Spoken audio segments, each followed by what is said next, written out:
Homeless black teen shocks millionaire with bold plan. The ending will leave you speechless. Comment below from which city you're watching and HT the subscribe button for more videos. He had nothing. No home, no money, not even a place to sleep. Just a mind full of ideas and a heart that refused to give up. One night, a homeless black teen walked up to a powerful millionaire. Not to beg, not to ask for food, but to propose a plan so bold it left the entire room in shock. The millionaire laughed at first. How could a kid from the streets possibly have an idea worth listening to? But as the boy continued, the laughter faded, replaced by silence, disbelief, and finally, awe. What was this plan? And why did it leave a man of unlimited wealth completely speechless? Stay with me, because this story will challenge everything you think you know about success, power, and the courage to dream big.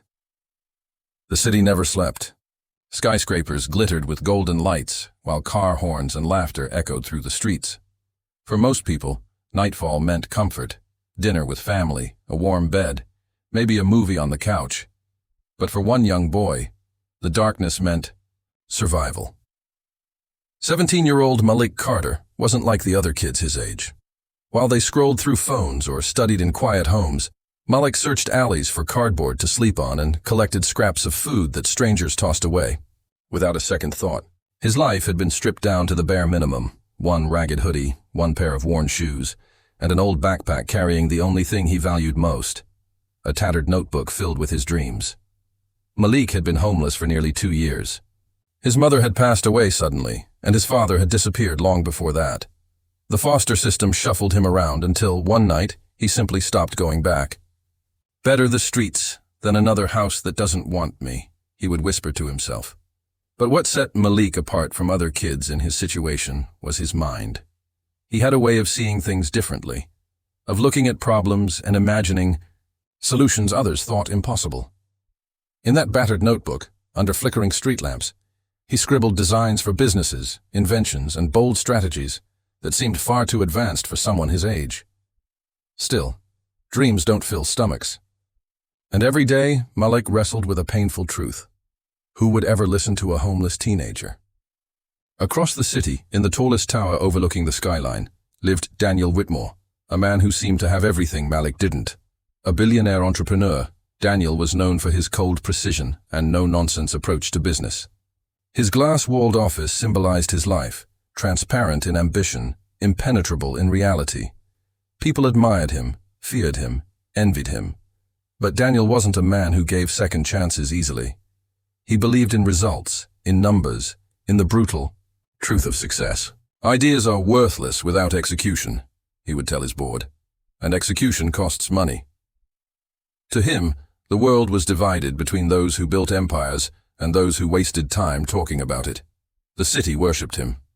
But Daniel lived with a hidden emptiness, a gnawing question about what his wealth really meant. For all his achievements, his victories felt hollow. Something was missing. Malik and Daniel lived in the same city, breathed the same air, but their worlds couldn't have been further apart.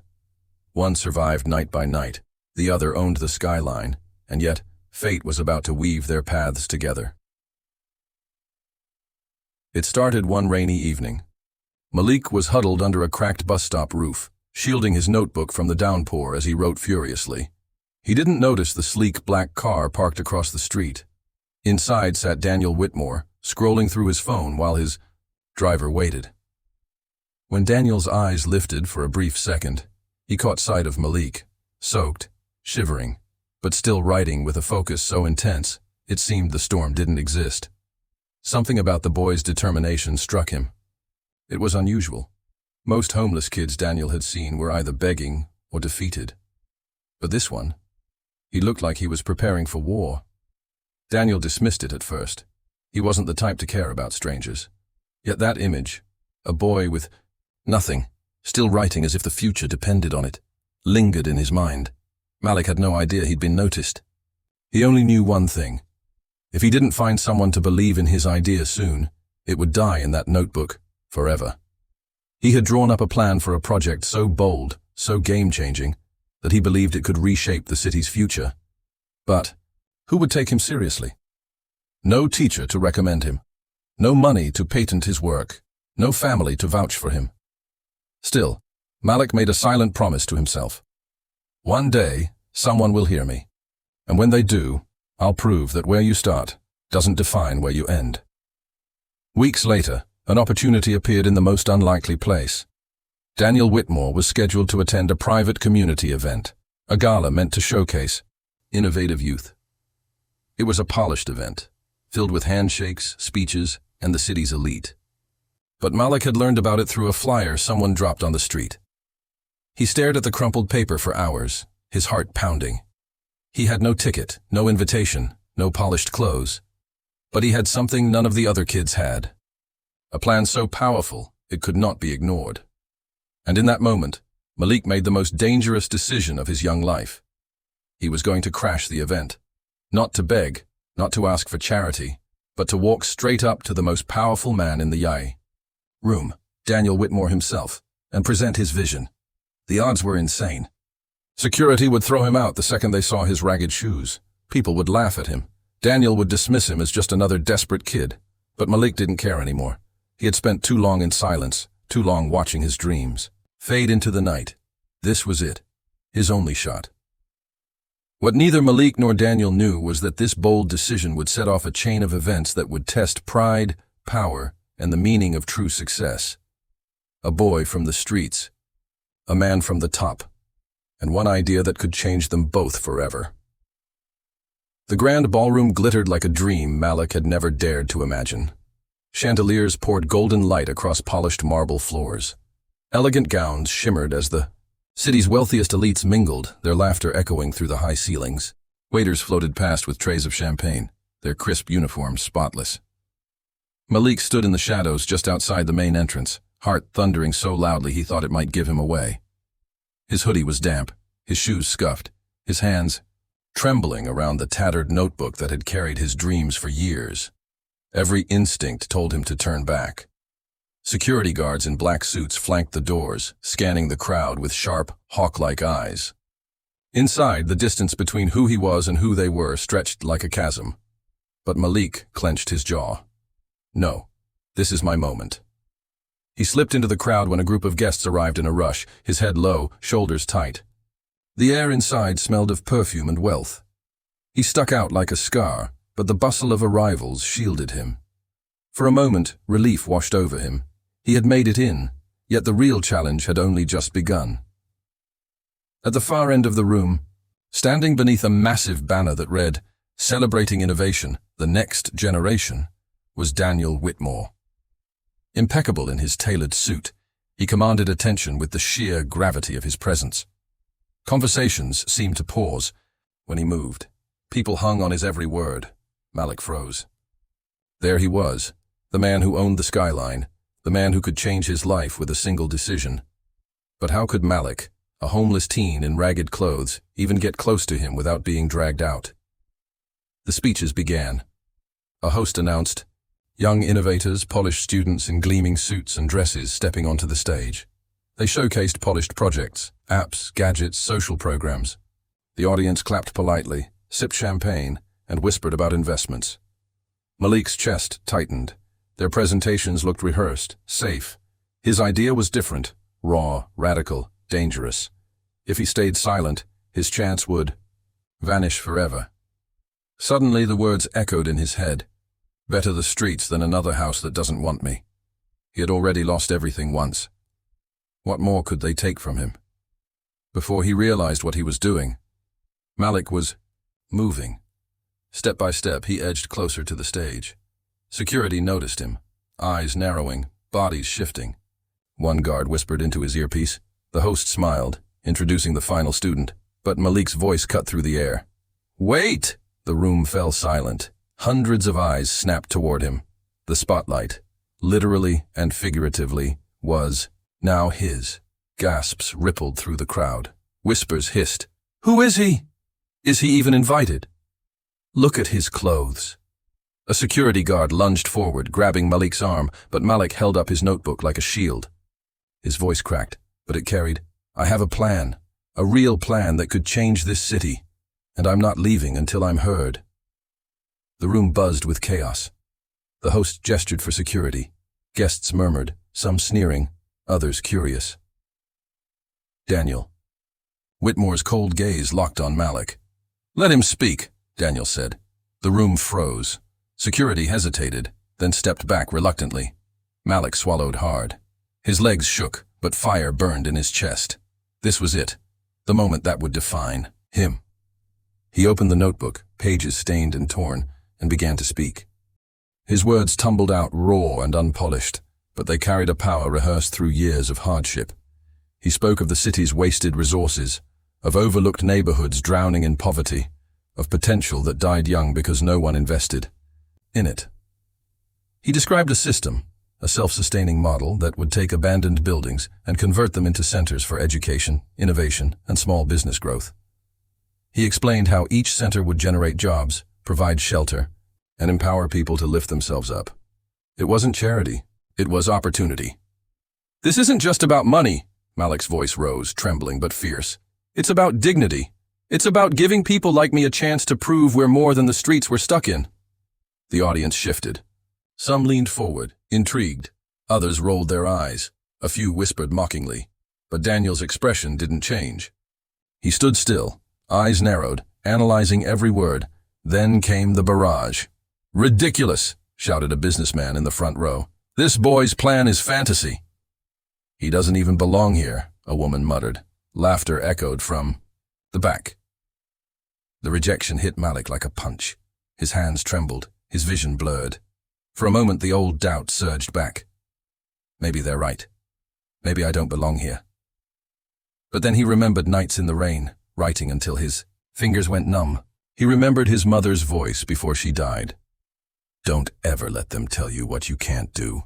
And he snapped, "You think I don't belong here?" Malik's voice thundered louder than he thought possible. The room went still. "I've slept on your sidewalks. I've eaten from your trash. I've been invisible to you my whole life. But I still came up with a plan that none of you, with all your money, all your education, all your resources, even thought of." His voice broke, but his eyes blazed with fury. "You laugh because my shoes are torn. You mock me because my hoodie is old. But you'll remember me, because I'm the kid who walked into your world with nothing, and still had the courage to dream bigger than all of you." The silence that followed was deafening. For the first time in years, Whitmore felt something stir in him, something he thought had died. Not admiration, not pity, but recognition. The fire in Malik's eyes was the same fire Daniel had once carried when he was young, broke, and dismissed by the powerful. Before wealth dulled him, before comfort made him forget. The boy's words struck deeper than any business pitch ever had, and in that moment the room no longer mattered. The mockery, the whispers, the gala, all of it faded. It was just Daniel and Malik staring across the gulf between their worlds. But Daniel couldn't show weakness. Not here. Not now. He stepped forward, his voice sharp as steel. "You talk about dreams, boy. But dreams don't feed people. Dreams don't build cities. What makes you think you, a homeless teenager, can do what even governments have failed to do?" Gasps rippled through the crowd. It was the killing blow, the question meant to crush Malik completely. Malik's throat tightened. For a split second, despair clawed at him. Then he lifted his notebook, holding it high for everyone to see. "Because I'm not asking for permission. I'm asking for a chance. And if no one here believes in me, I'll do it alone."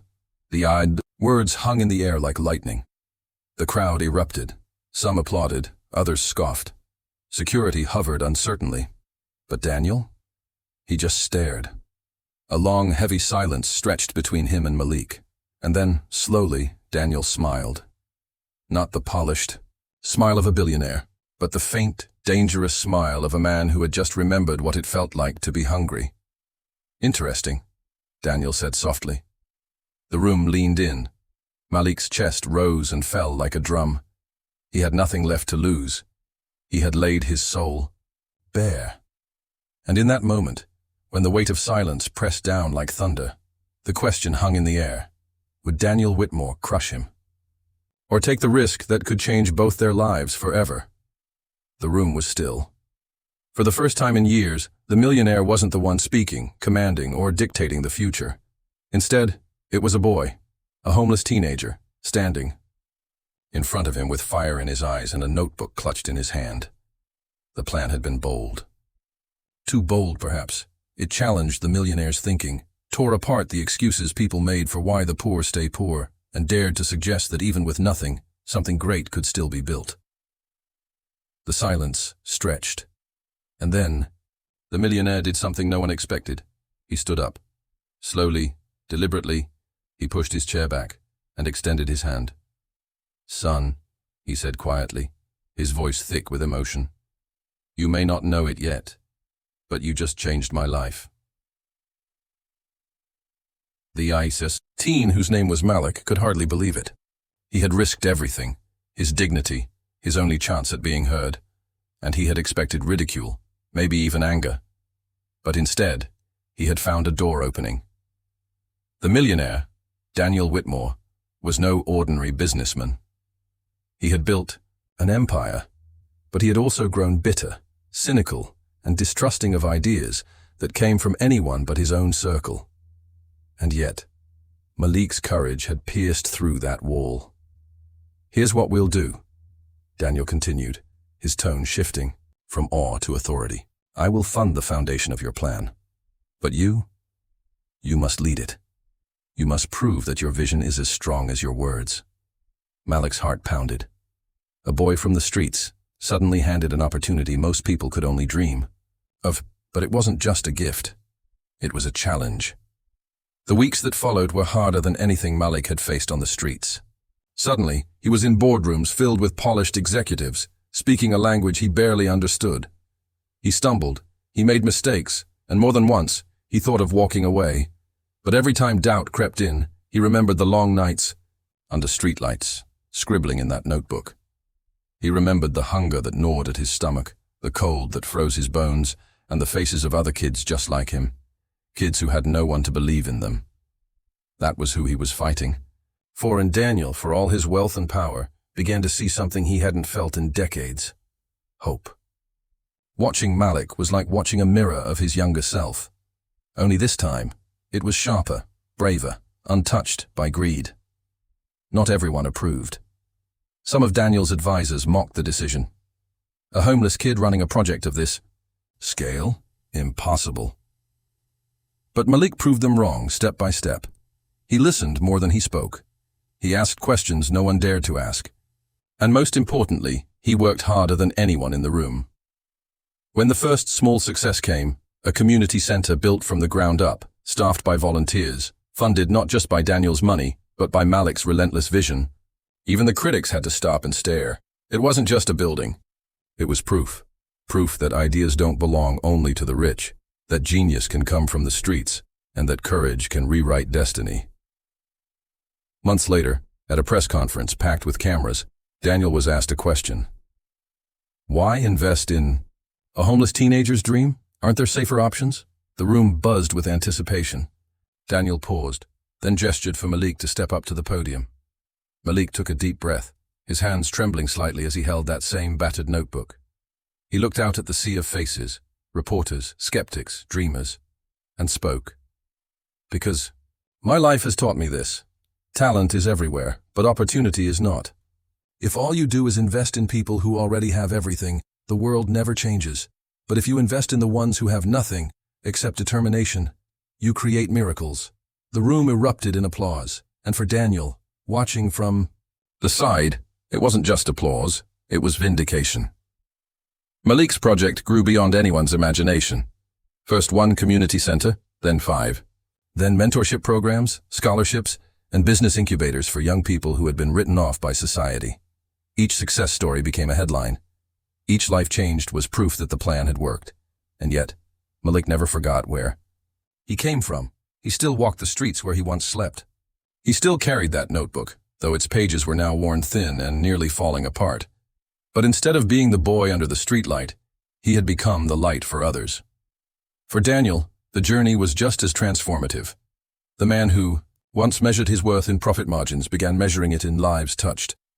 He found himself smiling more, laughing more, rediscovering the fire that had once driven him to build his empire. And quietly, without fanfare, he admitted something to himself. The boy hadn't just changed his business. He had saved his soul. Years later, Malik stood at the groundbreaking of a new academy built in his name, an academy dedicated to teaching leadership, resilience, and vision to children from disadvantaged backgrounds. As he cut the ribbon, surrounded by former street kids now turned leaders, he whispered the words he had once written in the margins of his notebook. Greatness can begin anywhere, even in the dark. The cameras captured his smile, the crowd roared with applause, and Daniel, now older, watched proudly from the front row. It was more than a partnership. It was proof of something greater, that one moment of courage, one risk, one bold plan, could change the course of not just 2 lives, but countless others. So what's the lesson? It isn't about money. It isn't even about success.